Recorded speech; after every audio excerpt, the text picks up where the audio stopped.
All right. Let's see. Should be recording.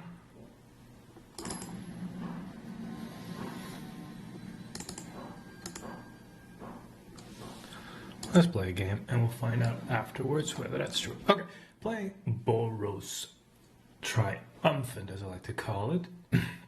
Got a 1-drop, got a 2-drop. Opponent goes first. Sure. I think this is a keepable hand. If I need to get a third land, it's great. I know, right? Famous last words. But, right, we got a Return Triumphant. I love that for us. I'm going to just shock it in and play the Scamp. Now, they're playing black, so they got a Fatal Push. I mean, that's for sure. Or at least a cut down. Probably both. The upside is if they kill this, it deals damage equal to its power to any target. So, less incentive to kill this. But they still, well, we got the cut down, and we just shoot him for 1. So, it did some job. Now, okay, they're Dimir control list, probably. So what we're going to do now is, since it's going to get countered or killed anyway, we're going to play this one.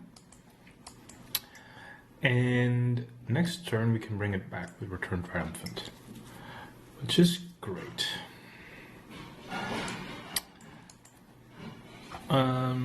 It depends a little bit on what they do. I'm running that in the main, which I like. It's a cool play. Okay, can do 2 things here. They only have 1 Return Triumphant. They have mana up. They missed their land drop. So, what I really like is they kill the Shatterskull Charger or counter it, because then I can Return Triumphant that instead. Alternatively, I can play 2-drop, 1-drop. I can play 2-drop, 1-drop like this too. So,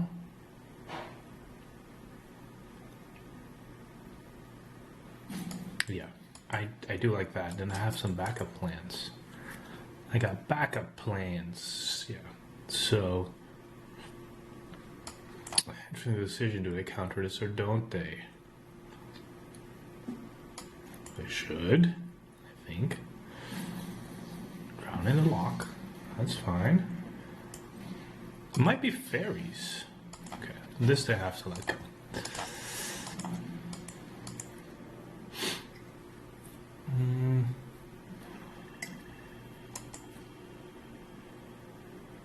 So I can sacrifice this, but I can do it during my turn.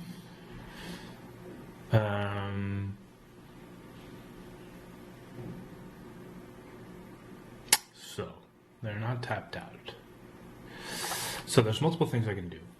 What I like, I think, is just to play this and have them counter it, because either get the 4/3, get 5 damage in, fantastic. If they play the Fairy Mastermind, they can't block this anyway, so I get it. If they kill it, then I can Return Triumphant it. So I'm doing 5 damage, it seems. 5 damage. Okay, get back to hand. What do? They draw 2 cards.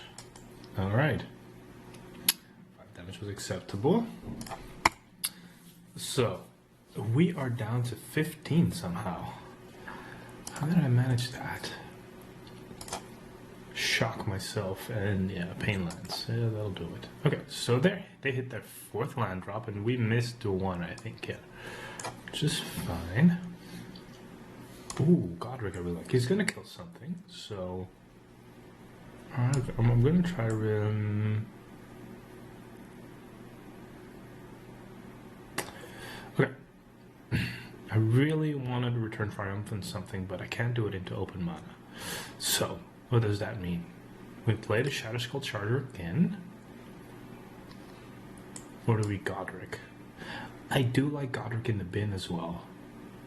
We already have, so I'm gonna go with the Shatterskull again. I mean, I'm taking damage there as well. the double red in the battlefield. I don't like the battlefield forge that much, but I mean, if we get him better than us, then that's always worth it, right? So now it's their question. So they're 4 mana. This is like Shieldred territory. If they get the Shieldred, we're pretty... Yeah, we're in a bad way. This is where like having a Luminarch Aspirant on the battlefield would have been great, because you just put counters left and right. Here, cycle something.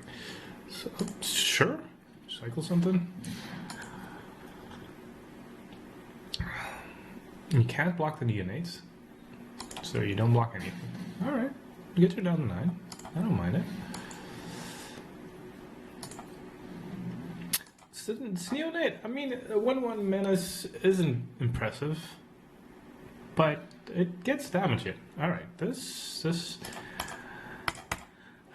I don't mind that much because I can play all my 3-drops, and yeah, what he should get is a Return Triumphant, obviously.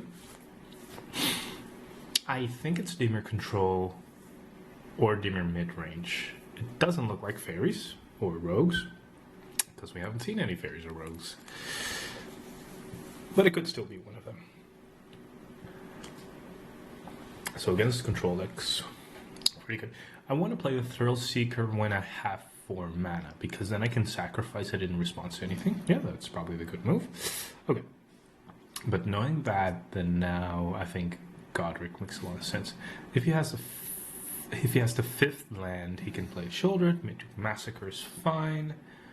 I'm going to, in response, sacrifice it and bin the Shatterskull Charger, so he doesn't gain the life, and I get a Return Triumphant, and he's tapped out. Perfect.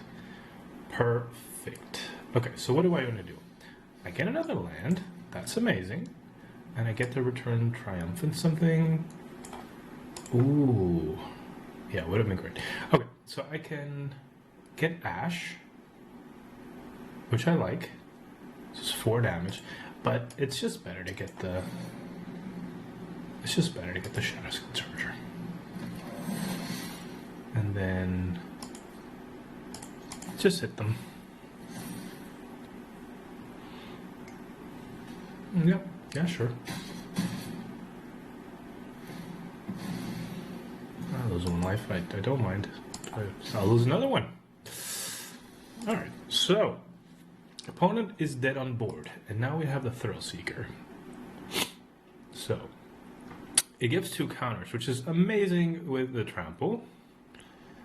And then some damage. So, he needs to have an answer for multiple things. Goddric will not trigger will not trigger Celebration if we play him. Okay, they're cycling. So they're digging. They're digging.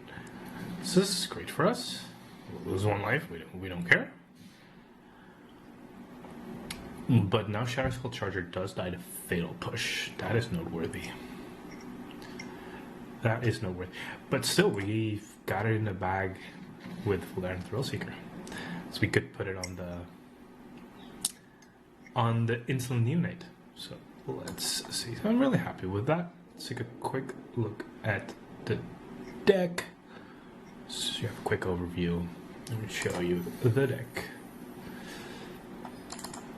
I'll put a link in the description. 3 drops, make sure I got 8 of those, 8 recommissions and Return Triumphants to reanimate on turn 2, and then 8 ways to discard on turn 1, or at least before using any mana on turn 2, so that you can use these. And then Kumano Kakkazan is amazing. Getting counters, getting damage. Cacophony Scamp proliferates, deals damage when it dies. Amazing with counters. Ash I really love with the celebration mechanic. Works great with Return Triumphant. And then Goddric as well with that. Those are the new additions. Yeah, mana base, pretty self-explanatory Boros stuff. And yeah, really liking my brew so far.